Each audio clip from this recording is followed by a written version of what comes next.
Hello, it's Dina Rich, broker associate with Keller Williams Realty on South Padre Island, and I'm here to talk about the scheduling of showings for your property. You may recall that when I went through my questions in order to prepare the listing, one of the questions I asked is how we would work together to schedule showings for your property. I have three goals when it comes to the scheduling of showings. I strive to make the showing process as stress-free as possible for sellers. I try to make accessing and showing the property as easy as possible for buyer agents. And I want to ensure that the buyers have a positive experience during their visit to your property. If your property is a rental, you know that I'll work with your rental company to schedule the showing.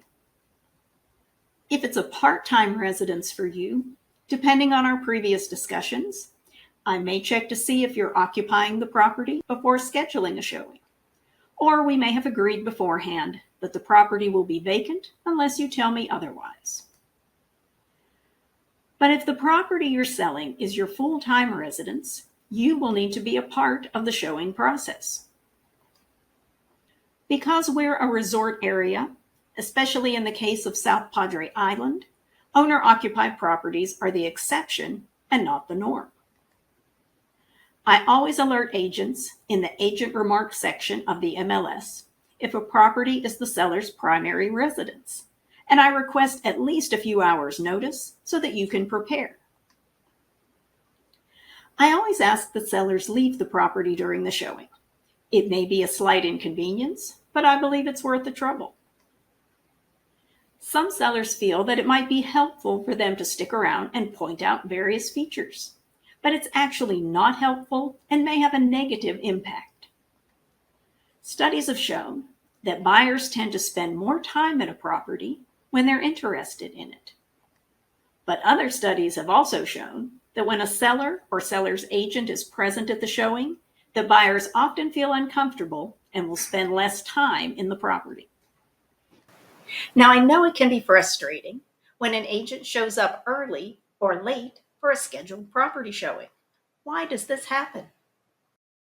It happens because your property is probably one of several that the agent and the buyers plan to visit that day. Agents try to stay on schedule as much as possible, but sometimes that doesn't always work out. A buyer may be late to the first appointment, throwing the rest of the appointments off schedule. A buyer might spend more or less time in a property than the agent had planned. The agent and the buyer may have run into a problem at one of the other properties that caused a delay. Or the buyers may have changed their minds and added or deleted properties at the last minute. And sadly, sometimes the buyers and their agent don't show up at all and without any notice. I know it can be stressful when this happens for sellers, but I also know that agents are trying to do everything they can to stick to a schedule. We try to be superheroes for our clients, but alas, we're just human.